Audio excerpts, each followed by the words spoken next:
నమస్తే శ్రీమాత్రే నమః శ్రీ గురుభ్యో నమః. ఖగోళ శాస్త్రంలో ఈ గ్రహాలు ఒక్కొక్క చోట సక్రమంగా సంచారం చేస్తుంటాయి.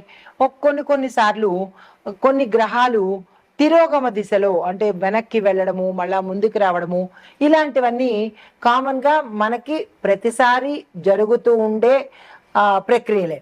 అయితే వీటి యొక్క ఫలితాలు ఒక్కొక్కసారి మనకి రాజయోగాల్ని కూడా కలగజేస్తుంటాయి. ఉదాహరణకు సూర్యుడు బుధుడు సంయోగం చెందడం వల్ల ఒక్కొక్క రాశిలో సంచారం చేయడం వల్ల భాస్కర రాజయోగం అని, అమలక రాజయోగం అని, షడష్టక రాజయోగాలని ఇలాంటి రాజయోగాలు కొన్ని సార్లు మాత్రమే మనకి అద్భుతమైన అవకాశాలు ఇస్తాయి. కొన్నిసార్లు సంచారమే జరుగుతుంది కానీ విశేషమైన ఫలితాలైతే మాత్రము యోగాలైతే మాత్రము మనకి కలగవు. అలాంటిదే ఇప్పుడు ఇక్కడ మనకి శని బుధులు తిరోగమనంలో అంటే వెనక్కి వెళ్లే సంచారం చేస్తున్నారు. అది జూలై 13వ తారీఖున మొదలుపెట్టి శని మీన రాశిలో తన తిరోగమన దశలో అంటే తిరిగి మళ్ళా వెనక్కి వెళ్లే దశలో సంచారం మొదలుపెట్టాడు. అయితే ఇది ఎప్పటి వరకు ఉంటుందంటే ఈ సంవత్సరం నవంబర్ 15 వరకు ఈ ప్రక్రియ కొనసాగుతూనే ఉంటుందన్నమాట. అయితే ఈ తిరోగమనం చేస్తున్న సమయంలో ఈ రెండు గ్రహాలు కొన్ని రాసుల వారికి మాత్రమే కొన్ని ప్రయోజనాలు ఇస్తున్నారు, కొన్ని రకరకాల ప్రయోజనాలు ఇస్తున్నారు. అందరికీ కాకుండా కొన్ని రాసుల వాళ్ళకి మాత్రమే. అయితే ఆ ప్రయోజనాలు ఎలా ఉండబోతున్నాయి అంటే ఎప్పటి నుంచో డబ్బులు మనకి రాకపోవడము, ఎవరు ఇవ్వకుండా ఇబ్బంది పెట్టడము, మన దగ్గర నుంచి తీసేసుకుంటారు కానీ తిరిగి మళ్ళీ వాళ్ళు ఇవ్వడానికి ఇబ్బంది పెడతారు. అలాంటి ఇబ్బందులు ఈ సమయంలో తొలగిపోయి మీకు రావాల్సిన సొమ్ము చేతికి అందుబాటులోకి రావడము, దీంతో పాటు ఈ శని బుధుల యొక్క తిరోగమన సంచారం వల్ల లబ్ధి పొందే రాసులు మనం తెలుసుకుందాము. అసలు ఈ శని తిరోగమనంలో ఏమిటేమిటి ఫలితాలు ఉండబోతున్నాయి, ఏ రాసుల వాళ్ళకి ఎలాంటి ఫలితాలు ఇస్తారు అనే అంశాన్ని మనం ఇప్పుడు సవివరంగా తెలుసుకుందాం. తదుపరి రాశి మిథున రాశి. ఈ రాశిలో ఉండే వారికి శని బుధుల యొక్క తిరోగమనంలో శని భగవానుడి యొక్క తిరోగమనం ప్రభావము మీకు 9వ ఇంట్లో జరగబోతోంది. ఆ 9వ ఇల్లు ధర్మస్థానం అన్నమాట.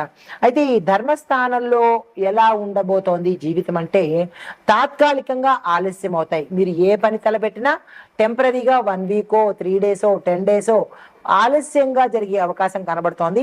అది పెద్ద ఆలస్యం అయితే కాదు, టెన్షన్ పడద్దు. అయితే కొన్ని ప్లాన్లు చివరి నిమిషంలో మీకు మారిపోతాయి. ఈ ప్లాన్ పక్కా, ఇది కరెక్టు, నేను వేసేసుకున్నాను, ఈ డెసిషన్ తప్పను అని ఎవరైతే అనుకున్నారో, ఈ డెసిషనే కరెక్టు అని ఎవరైతే అనుకున్నారో లాస్ట్ మినిట్లో డెసిషన్స్ కానీ ప్లాన్స్ కానీ మారిపోయే అవకాశం కనబడుతోంది. దీంతో పాటుగా మీ గమ్యము అంటే మీరు వెళ్ళే మార్గము ముందుకి వెళ్ళేటట్టుగానే చూసుకోండి. అంతేగాని అరే ఇక్కడ తప్పు జరిగిపోయింది మళ్ళీ ఒక్కసారి వెనక్కి వెడదామోనో, లేదా ఈ ఉద్యోగం మారిపోయాను మళ్ళా ఆ ఉద్యోగమే ప్రయత్నం చేద్దామనో, ఏదైతే మీరు వదిలిపెట్టేశారో దాన్ని తిరిగి మళ్ళా ముందుకెళ్లే ప్రయత్నం చేసుకోకండి. దాన్ని వదిలేసి కొత్తగా ముందుకెళ్లే ప్రయత్నం చేయండి కానీ వెనక్కి వచ్చే ప్రయత్నం అస్సలు చేయొద్దు. గురువుల యొక్క సహాయ సహకారాలు తప్పనిసరిగా తీసుకోండి. మేనేజ్మెంట్ నుంచి అంటే ఉద్యోగస్తులు అవ్వచ్చు, మరి ఏ రంగంలో ఉన్న వాళ్ళకైనా మీ పై అధికారుల యొక్క మద్దతు సపోర్టు మీకు చాలా ఎక్కువగా కనబడుతోంది. అయితే దైవ చింతన, పుణ్యక్షేత్రాల దర్శనంలో మానసిక ప్రశాంతత, ఏవైనా ఇబ్బందులు ఉంటే తొలగిపోయే అవకాశం ఉంది. కాబట్టి సాధ్యమైనంత వరకు పుణ్యక్షేత్రాలకు వెళ్ళండి. ఇక్కడ మీకు ఒక డౌట్ రావచ్చు, గుడి, దేవాలయము, పుణ్యక్షేత్రము 3 వేరువేరుగా ఉంటాయి. గుడి వేరు, దేవాలయం వేరు, పుణ్యక్షేత్రం వేరు. ఇక్కడ నేను ప్రస్తావించినది గుడి కాదు, దేవాలయం కాదు, పుణ్యక్షేత్రం మాత్రమే ప్రస్తావించాను. పుణ్యక్షేత్రానికి మాత్రమే వెళ్ళే ప్రయత్నం తప్పనిసరిగా చేసుకోండి. అయితే మరి బుధ తిరోగమనం ఎక్కడ జరుగుతోంది అంటే 3వ ఇంట బుధుడు శనేమో 9వ ఇంట సంచారం చేస్తున్నాడు, బుధుడేమో 3వ ఇంట సంచారం చేస్తున్నాడు. ఈ 3వ ఇంట సంచారం చేయడం వల్ల ఈ 3వ ఇల్లు ఏంటంటే శౌర్యము అంటే ధైర్యము, అన్నదమ్ములు, దీంతో పాటు ఏవైనా కమిట్మెంట్స్ మీరు ఇచ్చి ఉంటే కమిట్మెంట్ రిలేటెడ్, అది ఏ రంగం వాళ్ళకైనా సరే మాట, ప్రామిస్ ఇలాంటివి అంటారు కదా, అవే అన్నమాట. అయితే ఈ తిరోగమనం చేయడం వల్ల మీరు గతంలో ఏవైనా ప్రయత్నాలు చేసి ఉంటే అవి ఇప్పుడు మంచి ఫలితాలు వస్తాయి. గతంలో చేసి వదిలేసిన ఏ మంచి పనైనా సరే దాని యొక్క రిజల్ట్ ఈ సమయంలో మీకు కనబడబోతోంది. సాహసపూరితంగా మీరు ముందుకు వెళ్ళే ప్రయత్నం చేయడము మీ లక్ష్యము. అంటే మీరు వెనక్కి వెళ్ళే ప్రయత్నం చేయకండి, ముందుకు సాగిపోయే ప్రయత్నం చేయండి. అవకాశాలు చాలా ఎక్కువగా వస్తాయి. ఏ రంగంలో ఉన్న వాళ్ళకి ఆ రంగంలో అవకాశాలు వస్తాయి, అందుకునే ప్రయత్నం చేసుకోండి. సోదరుల మధ్య, అంటే అన్నదమ్ముల మధ్య కావచ్చు, అక్కచెల్లెల మధ్య కావచ్చు, లేదా స్నేహితుల మధ్య కావచ్చు, గతంలో ఏవైనా మనస్పర్ధలు కానీ, లేదా విడిపోవడాలు కానీ, కొట్టుకోవడాలు కానీ, మాట అనుకోవడాలు కానీ, ఇలాంటివి ఏవైనా జరిగి ఉంటే కనుక అవి పరిష్కారం అయిపోయి ఒకళ్ళనొకళ్ళు అర్థం చేసుకుని తిరిగి మళ్ళా బలపడే అవకాశం ఎక్కువగా కనబడుతోంది. క్రియేటివ్ రంగంలో ఉన్న వారికి ఇది మంచి సమయము, అస్సలు వృధా చేసుకోకండి. చాలా చక్కని అవకాశాలు వస్తాయి, అందుకునే ప్రయత్నం చేసుకోండి. అయితే మరి లాభపడే అంశాలు ఏమిటి అంటే కనుక, మొదటగా ప్రెస్, మీడియా, కమ్యూనికేషన్ రంగంలో ఎవరైతే ఉంటారో ఈ రాశిలో ఉండే వారికి విశేషమైన ఫలితాలు ధనపరంగాను కెరియర్ పరంగాను ఉండబోతోంది. సాహసోపేతమైన నిర్ణయాలు ఏవైతే డేర్ అండ్ డాష్గా మీరు నిర్ణయాలు తీసుకుంటారో, డెసిషన్స్ తీసుకుంటారో, ఆ డెసిషన్స్ మీకు లాభాన్ని ఇస్తాయి తప్ప పశ్చాత్తాపపడడానికి అవకాశాలే ఇవ్వవు. కాబట్టి తక్షణమే మీరు డేర్ డెవిల్గా నిర్ణయాలు తీసేసుకోండి, అవి మీకు మంచే చేస్తాయి. అయితే తిరిగి చదువు ప్రారంభించాలి అని అనుకునే వారికి మధ్యలో ఏ రకంగానైనా ఆగిపోవడం, డబ్బు లేక కానీ, లేదా కుదరక కానీ, ట్రాన్స్ఫర్ నిమిత్తంగా కానీ, ఏదైనా చదువు మధ్యలో ఆగిపోయింది అని అనుకున్న వాళ్ళకు మళ్ళా తిరిగి కొనసాగించే అవకాశము, ఆపర్చునిటీసు ఇప్పుడు మీకు కనబడబోతున్నాయి.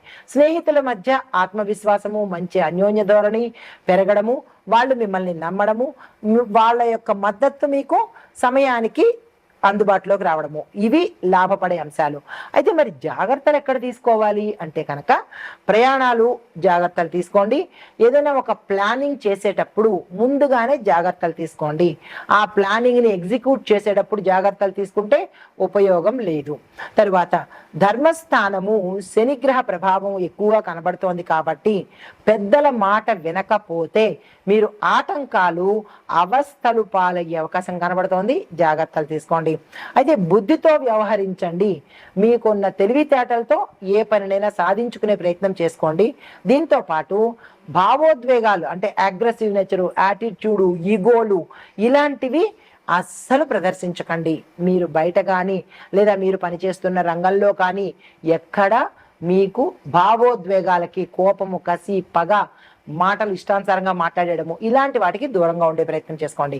అయితే మీకు చెప్పదగిన పరిహారము, గురువారం రోజు గోపూజ తప్పనిసరిగా చేసుకోండి. దీంతో పాటు శనివారం రోజు శని భగవానుడి ఆలయ దర్శనం చేసుకోండి. దర్శనం చేసుకుని కాళ్ళు మాత్రమే చూసి, మీరు శక్తి ఉంటే మీ స్తోత్ర పారాయణ చేసుకోండి, లేదా శక్తి ఉన్న వాళ్ళు పూజ చేసుకోండి. మాకు అవేవీ శక్తి లేదు అని అనుకున్న వాళ్ళు ఆ స్వామివారిని నవగ్రహాలయంలో ప్రత్యేకంగా ఆ స్వామివారినే దర్శించుకుని మీ యొక్క కష్టాన్ని చెప్పుకుని తిరిగి వచ్చేసే ప్రయత్నం తప్పనిసరిగా చేసుకోండి. అయితే బుధవారం రోజు ప్రతి బుధవారము, ఎన్ని బుధవారాలు వస్తే అన్ని బుధవారాలు మీరు పుస్తకాలు పంచే ప్రయత్నం తప్పనిసరిగా చేసుకోండి. ఒక పుస్తకం కావచ్చు, మీ శక్తి కొద్దీ 10 పుస్తకాలు కావచ్చు. స్టూడెంట్స్కి, చదువుకునే వారికి పుస్తకాలు పంచే ప్రయత్నం తప్పనిసరిగా చేసుకోండి. ఇది ఈ రాశిలో ఉండే వారికి చెప్పదగిన గోచార రీత్యా ఫలితాలు, పరిహారాలు, సూచనలు.